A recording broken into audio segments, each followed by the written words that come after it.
आज का हमारा इंग्लिश लेटर है एफ। एफ से स्टार्ट होने वाले बहुत से वर्ड्स आपके सामने आएंगे विद एग्जांपल्स, तो ध्यान से वीडियो को देखिएगा, बहुत हेल्प आपको मिलने वाली है। तो आइए शुरुआत करते हैं। हमारा सबसे पहला वर्ड है फैसिनेट। फैसिनेट का मतलब होता है दिल जीत लेना या खुश होना। एग्जाम्पल लेते हैं, जब पिंटू अपने प्रिय अभिनेता से मिला तो वो बहुत ज्यादा खुश हो गया। जब पिंटू अपने प्रिय अभिनेता से मिला तो वो बहुत ज्यादा खुश हो गया। जब when पिंटू मिला, पिंटू मेट अपने प्रिय अभिनेता से, his favorite actor। तो के लिए हम then का यूज नहीं करेंगे क्योंकि पिछले क्लॉज में when का यूज हो रहा है। वो बहुत ज्यादा खुश हो गया, he got very happy। अब बहुत ज्यादा खुश होने को तो हम फैसिनेट भी कहते हैं, तो यहां पर मैं कह सकता हूं फैसिनेटेड। फैसिनेट की थर्ड फॉर्म मैंने क्यों यूज की, क्योंकि उससे पहले क्या रहा है, गॉट। आप जानते हैं गॉट के बाद अगर कोई वर्ब आएगी तो वो हमेशा थर्ड फॉर्म में आएगी। या फिर यहां पर मैं फैसिनेटेड की जगह पर ओवरजॉयड भी कह सकता हूं, ये भी चलेगा।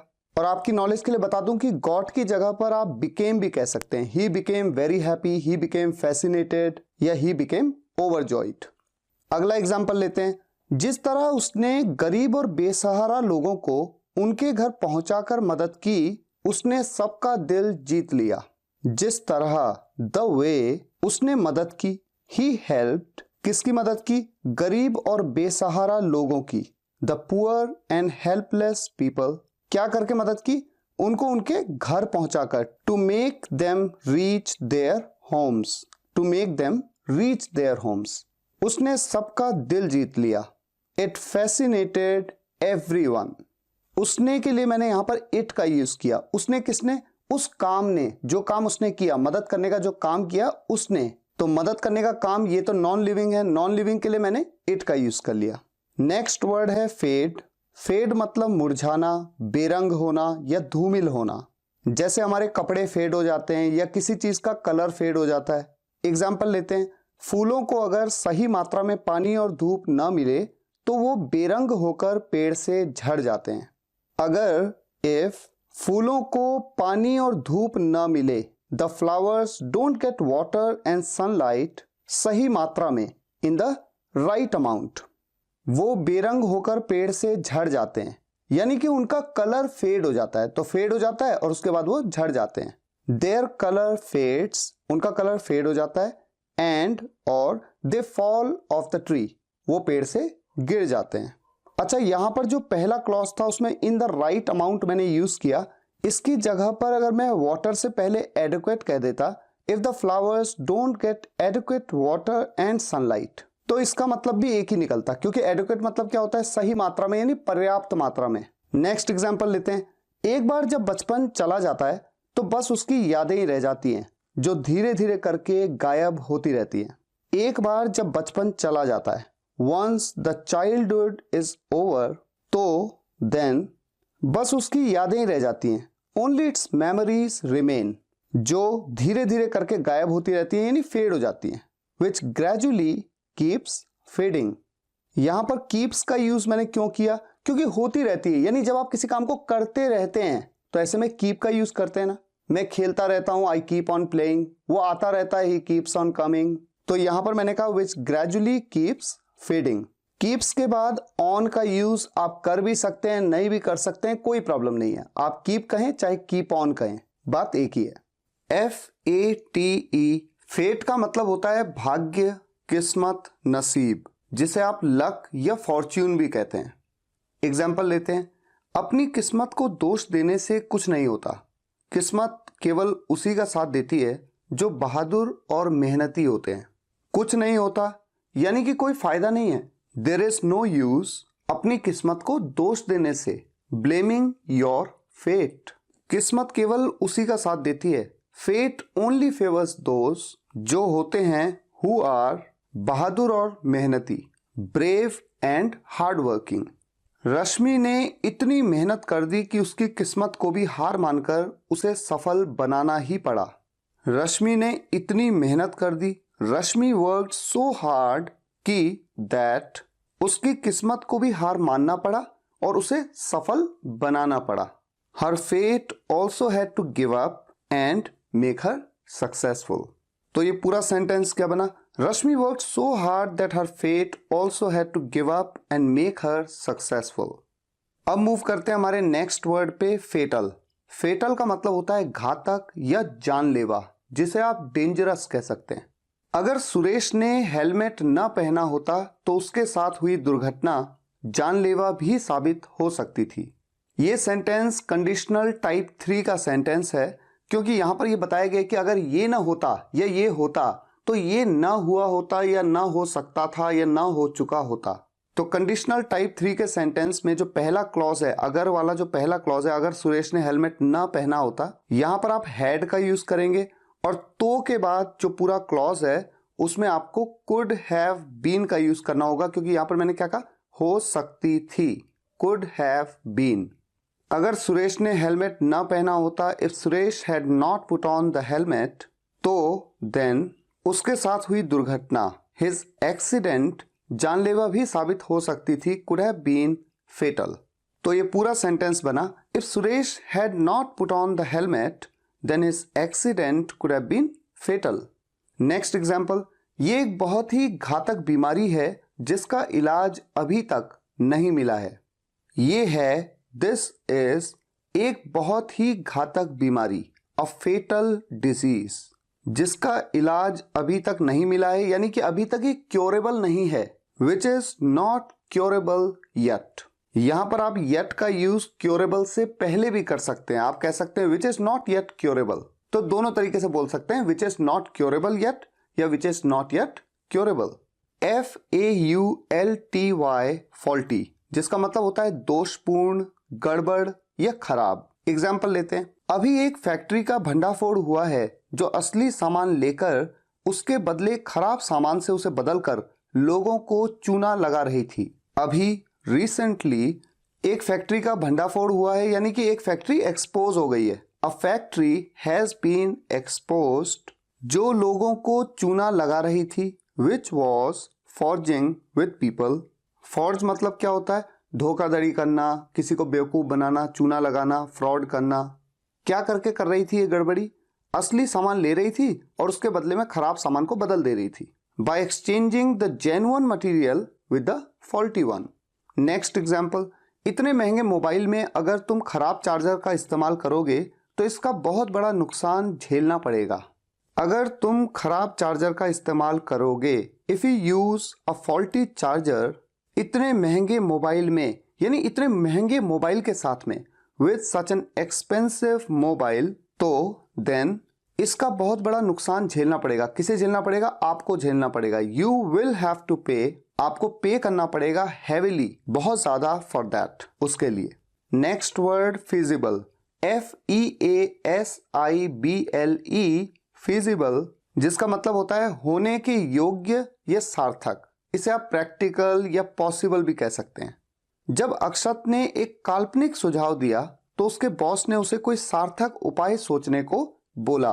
काल्पनिक सुझाव यानी कि हाइपोथेटिकल सजेशन, ऐसा सजेशन जो कि बहुत कल्पना में है। तो उसके बॉस ने उसे क्या बोला कि कोई सार्थक उपाय सोचो, यानी कि कोई फिजिबल, कोई प्रैक्टिकल, कोई पॉसिबल ऑप्शन देखो। जब व्हेन अक्षत ने एक काल्पनिक सुझाव दिया, अक्षत गेव अ हाइपोथेटिकल सजेशन, तो देन उसके बॉस ने उसे बोला, हिज बॉस आस्क्ड हिम, क्या करने के लिए बोला, एक सार्थक उपाय सजेस्ट करने के लिए, to suggest a feasible option.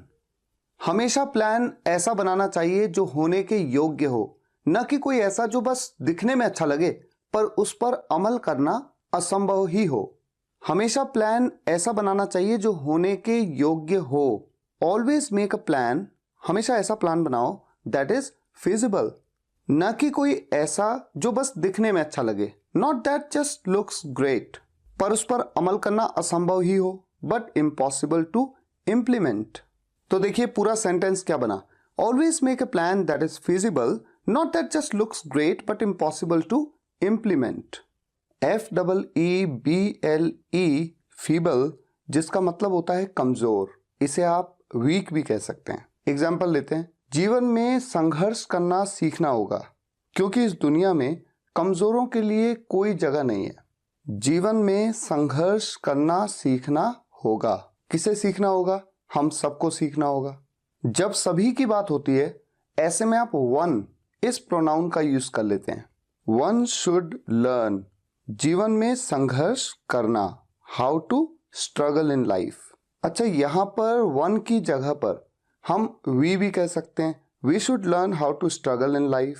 यहां पर हम एवरी वन भी कह सकते हैं, चाहे आप वन कहें, वी कहें, एवरी वन कहें, बात एक ही है। लेकिन जब हम जनरल बात करते हैं कि हर किसी को इस काम को करना है, ऐसे में वन का यूज करना ज्यादा प्रोफेशनल, ज्यादा एडवांस लगता है। क्योंकि बिकॉज कोई जगह नहीं है, देयर इज नो रूम कमजोरों के लिए, फॉर द फीबल, इस दुनिया में, इन द वर्ल्ड। जब आप फीबल से पहले द लगा देते हैं, इसका मतलब आप हर कमजोर की बात कर रहे हैं। जैसे जब हम द रिच कहते हैं तो हर अमीर की बात करते हैं, जब हम द पुअर कहते हैं तो हर गरीब की बात करते हैं। नेक्स्ट एग्जाम्पल, नरेश इतना कमजोर है कि उससे पानी की एक बाल्टी भी नहीं उठ पाती है। नरेश इतना कमजोर है कि, इतना की, इसके लिए सो दैट का कॉम्बिनेशन यूज किया जाएगा। Naresh is so feeble that, उससे पानी की एक बाल्टी भी नहीं उठ पाती है, यानी कि वो एक बाल्टी भी उठाने में असमर्थ है। He is not able to lift, वो उठाने में असमर्थ है, even a single bucket of water, पानी की एक बाल्टी भी। Next word fictitious, FICTITIOUS, fictitious, जिसका मतलब होता है काल्पनिक, जिसे आप इंग्लिश में हाइपोथेटिकल या इमेजिनरी भी कह सकते हैं। चांद पर इंसान का जाना बस एक काल्पनिक दृश्य था जब तक कि नील आर्मस्ट्रॉन्ग ने पहली बार चांद पर कदम नहीं रखा। चांद पर इंसान का जाना, ये पूरा का पूरा मेरा सब्जेक्ट है इस सेंटेंस क्लॉज का। Going to the moon by man, था, वॉज, बस एक काल्पनिक दृश्य, जस्ट अ फिक्टिशियस सीन, जब तक कि टिल नील आर्मस्ट्रॉन्ग ने कदम नहीं रखा। Neil Armstrong did not step, चांद पर, ऑन द मून, पहली बार, फॉर द फर्स्ट टाइम। एक तरीका तो ये हो सकता है। दूसरा ये हो सकता है कि ये जो सेंटेंस हमारा नेगेटिव है, Neil Armstrong did not step, अगर मैं इसे टिल के साथ में नॉट का कॉम्बिनेशन बना करके मैं अनटिल का यूज कर लूं, तो मैं कह सकता हूं until Neil Armstrong stepped on the moon for the first time. तो इस सेंटेंस को कुल मिलाकर आप टिल और अनटिल दोनों के साथ बना सकते हैं। नेक्स्ट एग्जाम्पल, इंटरनेट और सोशल मीडिया ने युवाओं को एक अलग ही काल्पनिक दुनिया में भेज दिया है जो वास्तविकता से परे है। किसने भेज दिया है एक अलग ही काल्पनिक दुनिया में? इंटरनेट और सोशल मीडिया ने। तो ये हो गया मेरा subject, the internet and social media. अब यहां पर देखिए, भेज दिया है, प्रेजेंट का परफेक्ट टेंस, हैव सेंट, किसे भेज दिया है? युवाओं को, द यूथ। कहां भेज दिया है? एक अलग ही काल्पनिक दुनिया में, into a different fictitious world, जो वास्तविकता से परे है, यानी कि रियलिटी से बहुत दूर है, which is far away from reality. तो ये पूरा सेंटेंस क्या बना? The internet and social media have sent the youth into a different fictitious world which is far away from reality. FIGURE, figure, OUT, out, ये एक phrasal verb है जिसका मतलब होता है हिसाब लगाना या पता लगाना। जैसे आप कोई एक छाया देखो, एक शैडो देखो, तो आप ये फिगर आउट करते हो कि ये छाया किसकी है, क्योंकि आपको वो व्यक्ति दिख नहीं रहा है लेकिन उसकी छाया दिख रही है। तो वहां पर आपको पता लगाना, उसका अनुमान लगाना, उसको सोचना कि ये क्या है, इसका मतलब क्या है, इसे इंग्लिश में क्या कह सकते हैं कि आप फिगर आउट कर रहे हैं। एग्जाम्पल देखते हैं, मैं तुरंत समझ गया कि ये राहुल है, पास्ट इंडेफिनिट टेंस का सेंटेंस है। आई इमीडिएटली फिगर्ड आउट कि ये राहुल है, दैट इट वॉज राहुल। यहां पर मैंने कहा ये राहुल है, लेकिन इंग्लिश में मैंने कहा इट वॉज राहुल। तो है के लिए वॉज का यूज क्यों कर लिया? क्योंकि ये सेंटेंस एक्चुअल में पास्ट में है, मैं तुरंत समझ गया, बीते कल में, इसलिए दैट के बाद जो भी क्लॉज आएगा वो भी आपको पास्ट में ही बनाना पड़ेगा। अच्छा, यहां पर इट की जगह पर आप ही भी कह सकते हैं, दैट ही वॉज राहुल, या फिर आप दिस भी कह सकते हैं, this was Rahul. Next example, क्या आप ये पता लगा सकते हैं कि मेरी जेब में कितने पेन हैं? क्या आप पता लगा सकते हैं कि मेरी जेब में कितने पेन हैं? तो पता लगा सकते हैं यानी कि क्या फिगर आउट कर सकते हैं? कैन यू फिगर आउट कि दैट मेरी जेब में कितने पेन हैं? How many pens I have in my pocket. अब आपने यहां पर देखा कि दैट के बाद का जो क्लॉज है वो हाउ से शुरू हो गया, और आप ये जानते हैं कि कोई भी WH फैमिली मेंबर से अगर दैट के बाद का क्लॉज शुरू होगा, ऐसे में आप दैट का यूज नहीं करते हैं। तो आपको सिर्फ इतना कहना है, can you figure out how many pens I have in my pocket. अगर मान लीजिए यही सेंटेंस ऐसा होता, क्या आप ये पता लगा सकते हैं कि मेरा नाम क्या है। Can you figure out what my name is. यहां पर मैं इज को पहले नहीं लाता, व्हाट इज माई नेम, क्योंकि मैं आपसे ये नहीं पूछ रहा हूं कि मेरा नाम क्या है, मैं सिर्फ आपसे पूछ रहा हूं क्या आप पता लगा सकते हैं, ये है क्वेश्चन। उसके बाद की जो बात है वो तो उस क्वेश्चन का आगे का क्लॉज है, और यहां पर भी मैं की के लिए दैट का यूज व्हाट से पहले नहीं करूंगा, क्योंकि व्हाट एक WH फैमिली का मेंबर है, इसलिए दैट का यूज तो मेरे को नहीं करना है। Next word fierce, FIERCE, fierce, जिसका मतलब होता है भयानक या उग्र। एग्जाम्पल देखिए, महिमा अपनी टीम को इतना प्यार करती है कि अगर कहीं किसी ने उसके टीम के बारे में कुछ भी उल्टा सीधा बोला तो वो बहुत ही क्रोधित हो जाती है। क्रोधित हो जाती है यानी कि गुस्सा हो जाती है, उग्र हो जाती है। तो यहां पर हम क्रोधित वर्ड के लिए क्या यूज कर सकते हैं, फियर्स। महिमा अपनी टीम को इतना प्यार करती है कि, इतना आ गया और की आ गया तो सो और दैट का कॉम्बिनेशन यूज करेंगे। महिमा loves her team so much that, अगर किसी ने उसकी टीम के बारे में कुछ भी उल्टा सीधा बोला, if anyone says anything ill about her team, तो देन वो बहुत ही क्रोधित हो जाती है। She becomes very angry. यहां पर मैं वेरी एंग्री भी कह सकता हूं, लेकिन वेरी एंग्री की जगह पे मैं फियर्स भी कह सकता हूं, शी बिकम्स फियर्स। अच्छा, बिकम्स की जगह पे मैं गेट्स भी कह सकता हूं, क्योंकि गेट के साथ भी एंग्री या गेट के साथ फियर्स, इस तरह से आपने देखा भी होगा, सुना भी होगा। मैंने अपनी किताब में बड़े और भयंकर जानवरों के बारे में पढ़ा है। मैंने पढ़ा है, आई हैव रेड, अपनी किताब में, इन माई बुक, किसके बारे में, बड़े और भयंकर जानवरों के बारे में, about big and fierce animals. FILTHY, filthy, जिसका मतलब होता है गंदा, मैला, बहुत ही खराब। इसे आप डर्टी, डिस्गस्टिंग या नेस्टी भी कह सकते हैं। ये एक गंदा अस्पताल है जिसमें कोई स्वच्छता नहीं है। This is a filthy hospital, जिसमें कोई स्वच्छता नहीं है, विच हैज नो सैनिटेशन। उन्होंने कभी धोया नहीं और हमेशा गंदी पुरानी जैकेट पहनी। उन्होंने कभी धोया नहीं, ही नेवर वॉश्ड, और एंड हमेशा गंदी पुरानी जैकेट पहनी, ऑलवेज वोर, हमेशा पहनी, अ फिल्थी ओल्ड जैकेट। पहनने के लिए आप वियर भी कहते हैं, जिसकी सेकंड फॉर्म वोर का यहाँ पर यूज किया गया, या फिर आप पुट ऑन भी कह सकते हैं, always put on a filthy old jacket. मैं गंदी भाषा से भयभीत था जिसे बच्चे इस्तेमाल कर रहे थे। मैं भयभीत था यानी आई वॉज हॉरिफाइड, किससे, गंदी भाषा से, बाय द फिल्थी लैंग्वेज, जिसे बच्चे इस्तेमाल कर रहे थे यानी यूज कर रहे थे, गंदी भाषा का यूज कर रहे थे, that the kids were using.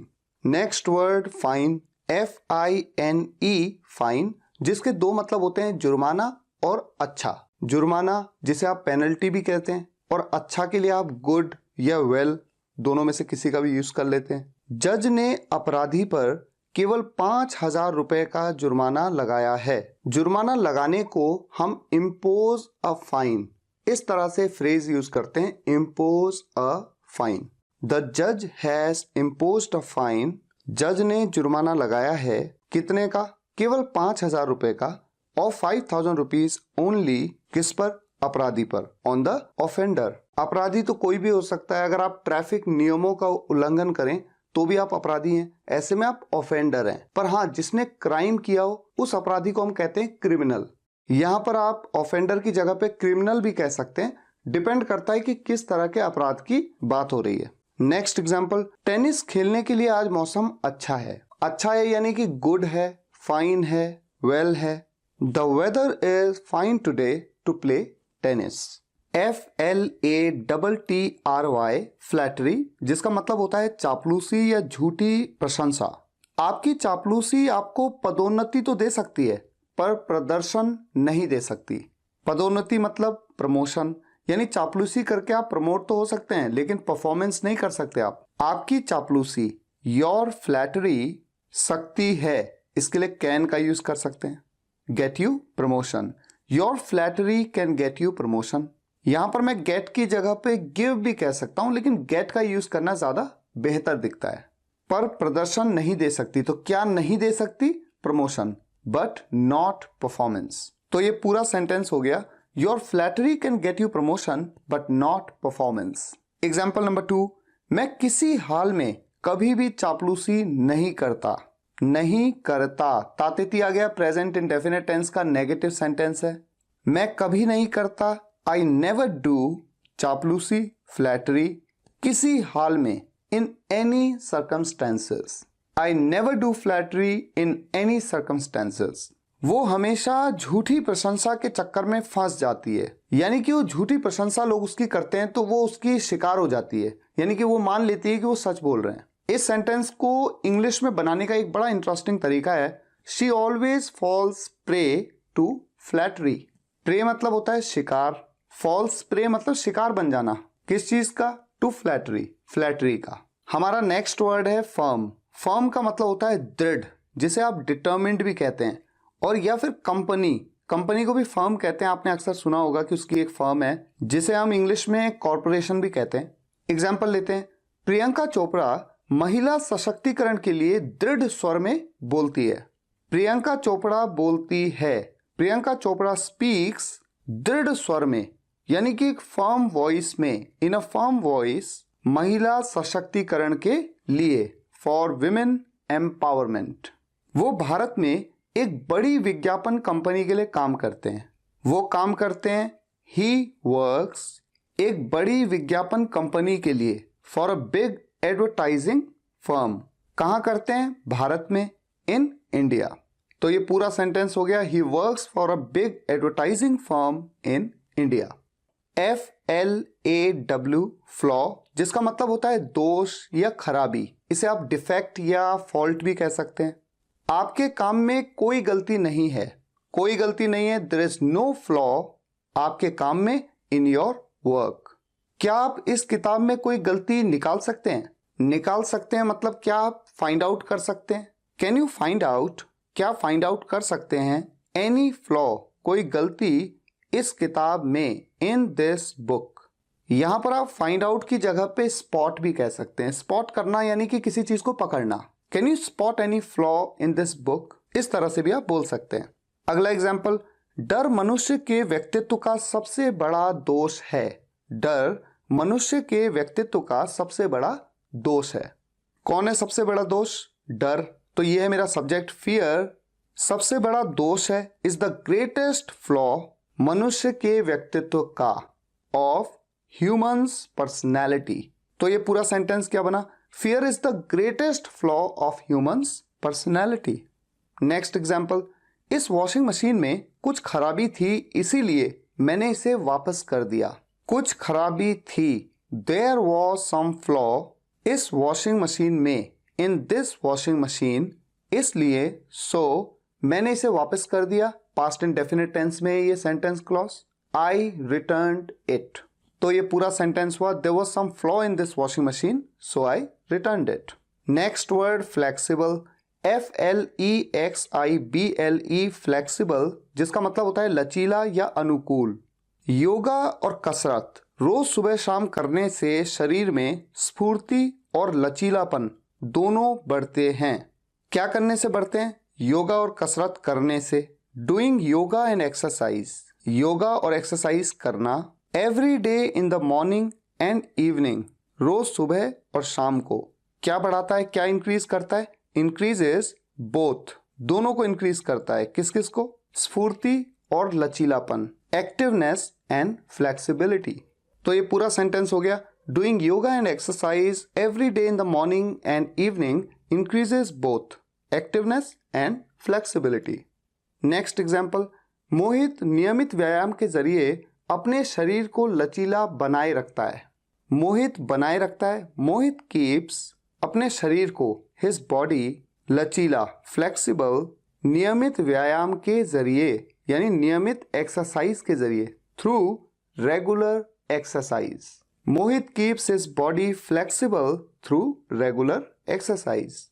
FLUENT, fluent, जिसका मतलब होता है सहज, जो कि बड़े आराम से हो जाए, एग्जाम्पल, समीर ने लंदन से अपनी पढ़ाई पूरी की है, इसलिए वो अंग्रेजी बहुत ही धड़ाके के साथ बोलता है। धड़ाके के साथ बोलता है यानी कि फ्लुएंट बोलता है। समीर ने लंदन से अपनी पढ़ाई पूरी की है, प्रेजेंट परफेक्ट टेंस में है ये sentence. Sameer has completed his studies from London, इसलिए देयरफॉर वो अंग्रेजी बहुत ही धड़ाके के साथ बोलता है। वो बोलता है ही स्पीक्स इंग्लिश बहुत ही धड़ाके के साथ, वेरी फ्लुएंटली।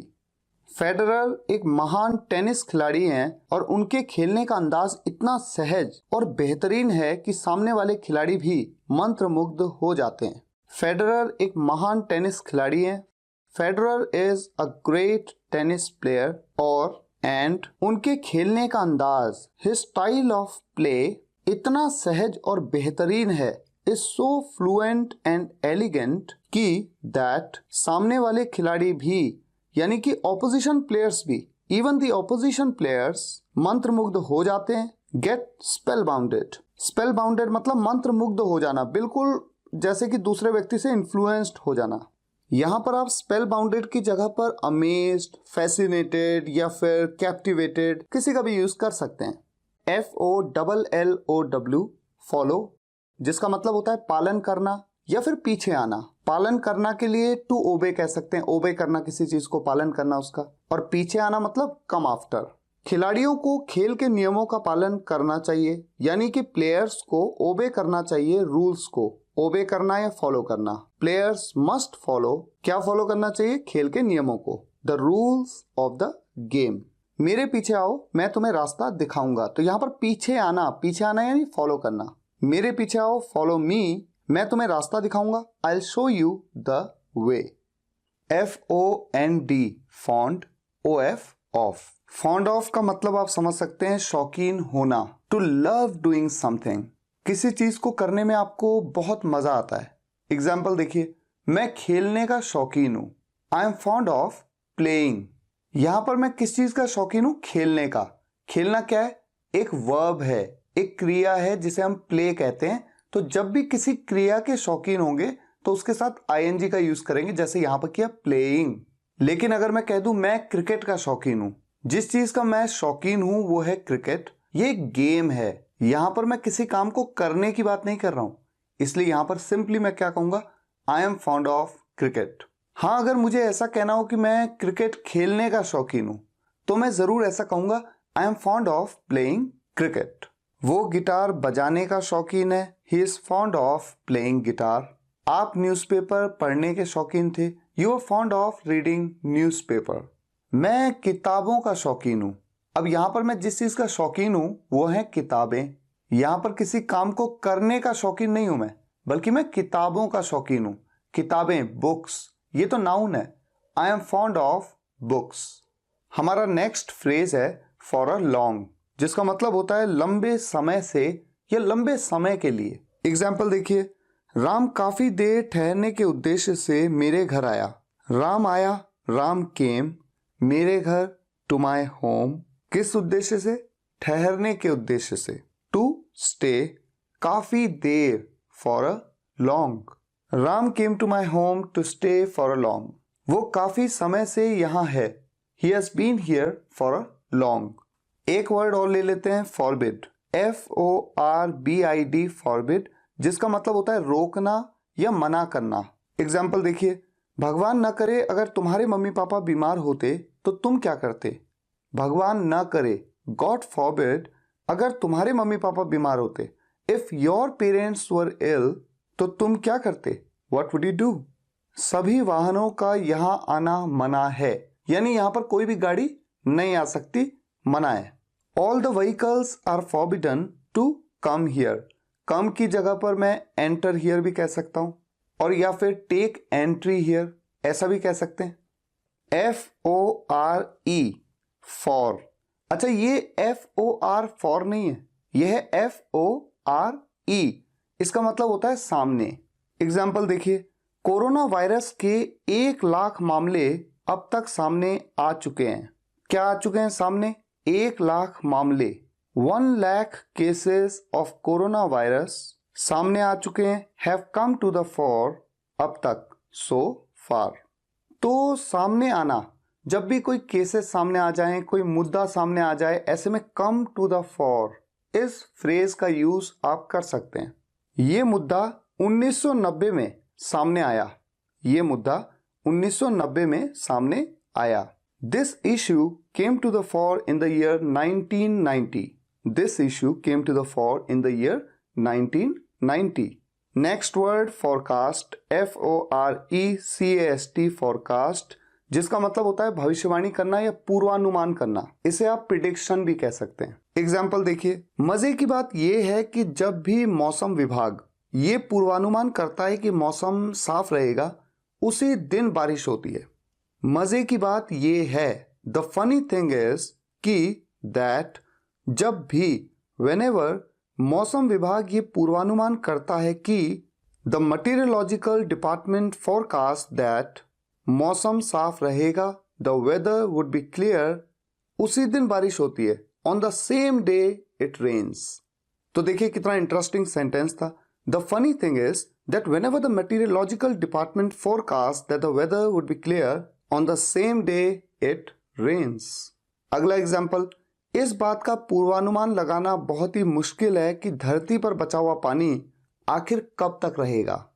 बहुत ही मुश्किल है, इट्स एक्सट्रीमली डिफिकल्ट पूर्वानुमान लगाना, टू मेक अ फोरकास्ट, इस बात का यानी इस तथ्य का, अबाउट द फैक्ट कि दैट धरती पर बचा हुआ पानी आखिर कब तक रहेगा, for how long will the remaining water on the earth last. तो ये पूरा सेंटेंस बना, it's extremely difficult to make a forecast about the fact that for how long will the remaining water on the earth last.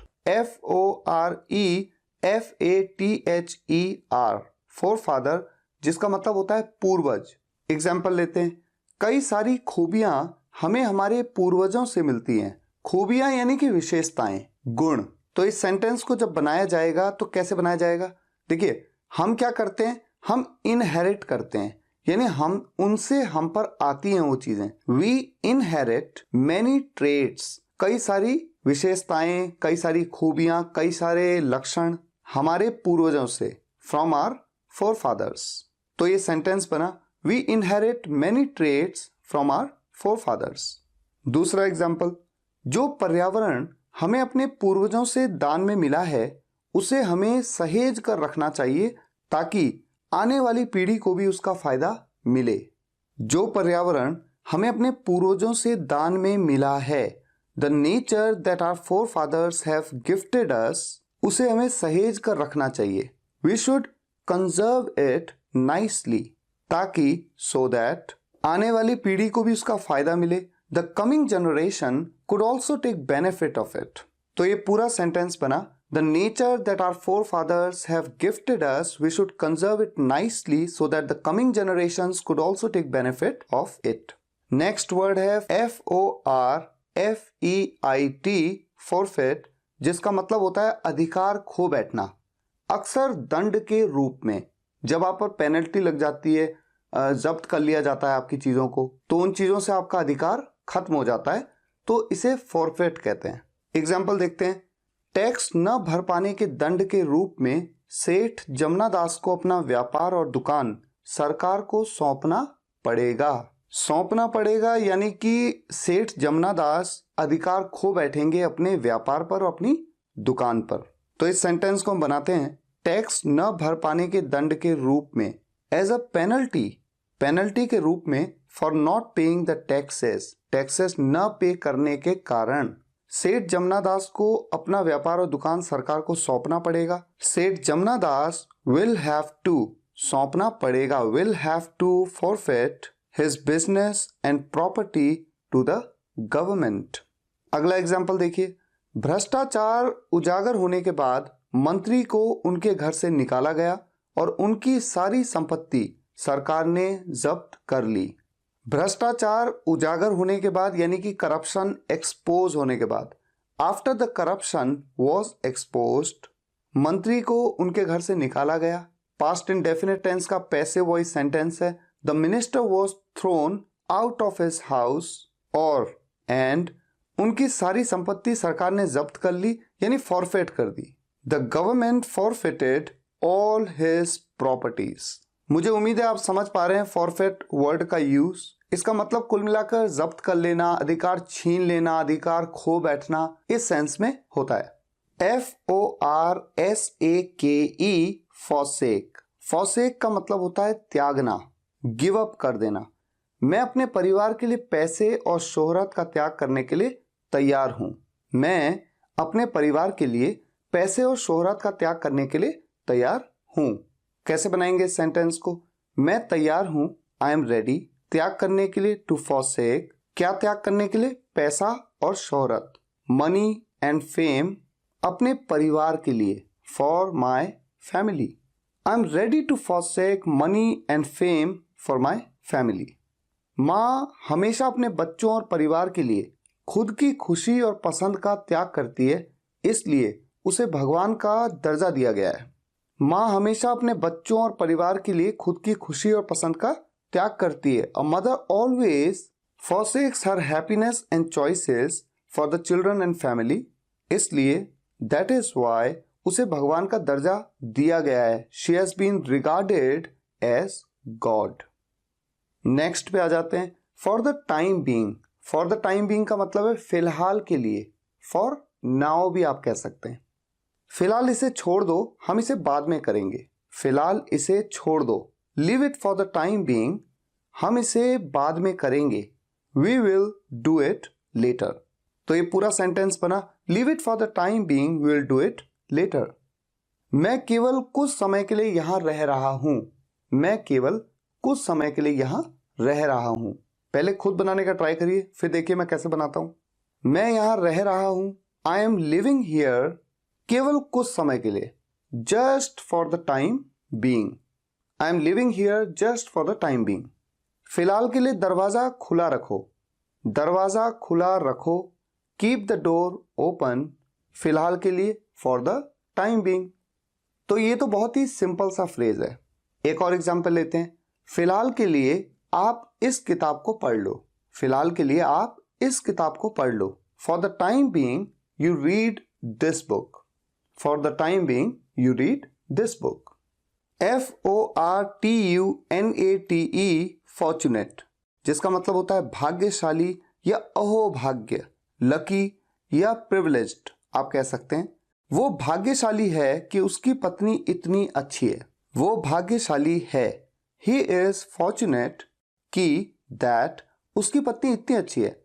His wife is so nice. ये हमारा अहोभाग्य है कि हमने भारत जैसे देश में जन्म लिया है। ये हमारा अहोभाग्य है, यानी कि हम इतने फॉर्चुनेट हैं। वी आर फॉर्चुनेट कि दैट हमने भारत जैसे देश में जन्म लिया है। We are born in a country like India. इस बात को थोड़ा सा एडवांस तरीके से ऐसे भी कह सकते हैं, we are fortunate enough to have been born in a country like India. आप जैसे बहुत अच्छे अध्यापक को पाकर मैं बहुत भाग्यशाली महसूस कर रहा हूं। मैं महसूस कर रहा हूं, आई एम फीलिंग, बहुत भाग्यशाली, सो फॉर्चुनेट। आप जैसे बहुत अच्छे अध्यापक को पाकर, यानी इतने अच्छे अध्यापक मेरे पास हैं, मैं ये सोचकर भाग्यशाली महसूस कर रहा हूं। तो इतने अच्छे अध्यापक मेरे पास हैं। To have a wonderful teacher like you. आप भाग्यशाली हो कि आपकी मम्मी आपके साथ हैं। You are fortunate that your mom is with you. Next word, forward. FORWARD, forward, जिसका मतलब होता है आगे या अग्रेसित करना। एग्जाम्पल देखिए, बस में आगे की सीटें महिलाओं के लिए आरक्षित होती हैं। कौन होती हैं आरक्षित? आगे की सीटें। द फॉरवर्ड सीट्स कहां पर? बस में, इन द बस, आरक्षित होती हैं, आर रिजर्व्ड, महिलाओं के लिए, फॉर लेडीज। समिति ने शैक्षणिक व्यवस्था में सुधार के लिए कुछ प्रस्ताव अग्रेसित किए। अग्रेसित किसने किए? समिति ने। तो सब्जेक्ट कौन है? समिति। समिति को इंग्लिश में कहते हैं द कमिटी। अग्रेसित किए यानी फॉरवर्ड किए, फॉरवर्डेड कुछ प्रस्ताव, सम प्रपोजल्स, सुधार के लिए, टू रिफॉर्म, किस चीज में सुधार चाहिए? शैक्षणिक व्यवस्था में। The educational system. तो ये पूरा सेंटेंस बना, the committee forwarded some proposals to reform the educational system. FRAGILE, fragile, जिसका मतलब होता है नाजुक, आसानी से टूट जाने वाला, इजीली ब्रेकेबल। एग्जाम्पल देखिए, यह ग्लास नाजुक नहीं है, इसीलिए मैंने इसे बालकनी में इस्तेमाल किया। यह ग्लास नाजुक नहीं है, this glass is not fragile, इसीलिए के लिए दैट्स वाई या फिर दैट्स द रीजन भी आप कह सकते हैं। आप यहाँ पर सो भी कह सकते हैं, आप यहाँ पर हेंस भी कह सकते हैं। मैंने इसे बालकनी में इस्तेमाल किया, आई यूज्ड इट, मैंने इसे यूज किया इन द बालकनी, बालकनी में। नेक्स्ट एग्जाम्पल, उसकी रणनीति इतनी नाजुक थी कि एक दिन भी नहीं टिक सकी। उसकी रणनीति इतनी नाजुक थी यानी इतनी फ्रेजाइल थी। His strategy was so fragile कि दैट एक दिन भी नहीं टिक सकी। इट कुड नॉट सर्वाइव, ये सर्वाइव नहीं कर सकी इवन अ डे, एक दिन भी। Next word fraudulent, FRAUDULENT, fraudulent, जिसका मतलब होता है बेईमान, धोखेबाज। हम बेईमान या धोखेबाज को डिसऑनेस्ट या अनट्रस्टवर्दी भी कह सकते हैं। एग्जाम्पल देखिए, वो एक धोखेबाज व्यक्ति है, वो एक धोखेबाज व्यक्ति है। वो है, ही इज, एक धोखेबाज व्यक्ति, a fraudulent person. Next example, internet पे उसके क्रेडिट कार्ड का गलत इस्तेमाल किए जाने के केस की पुलिस जांच कर रही है। इंटरनेट पर उसके क्रेडिट कार्ड का गलत इस्तेमाल किए जाने के केस की पुलिस जांच कर रही है। पुलिस जांच कर रही है, द पुलिस आर इन्वेस्टिगेटिंग। किसकी जांच कर रही है? केस की। द केस, किस केस की? उसके क्रेडिट कार्ड का गलत इस्तेमाल किए जाने के केस की। Of a fraudulent use of his credit card, कहां पर हुआ है गलत इस्तेमाल? इंटरनेट पर, ऑन इंटरनेट। तो ये था मेरा complete sentence, the police are investigating the case of a fraudulent use of his credit card on internet. इस तरह के और भी वर्ड्स जो एफ से शुरू होते हैं या फिर ए से, बी से, ए से लेके जेड तक, सभी वर्ड्स एग्जाम्पल्स के साथ में या तो आपको मिलेंगे मेरी बुक में या फिर मेरी वेबसाइट पे। तो आप जाइए मेरी वेबसाइट पे www.spokenenglish.guru, मेन मेन्यू में ब्लॉग्स और उसके बाद vocabulary and pronunciation, words starting with A, words starting with B, A से लेके जेड तक सभी वर्ड्स आपको वहां पर मिलेंगे और उनसे रिलेटेड एग्जाम्पल्स भी। मुझे उम्मीद है आज का ये वीडियो लेक्चर आपको पसंद आया होगा। पसंद आया हो तो लाइक और शेयर जरूर करिएगा इस वीडियो को और कमेंट्स में बताइएगा कैसा लगा। फिर मुलाकात होगी नेक्स्ट वीडियो लेक्चर में एक नए टॉपिक के साथ। तब तक के लिए टेक केयर, गुड बाय।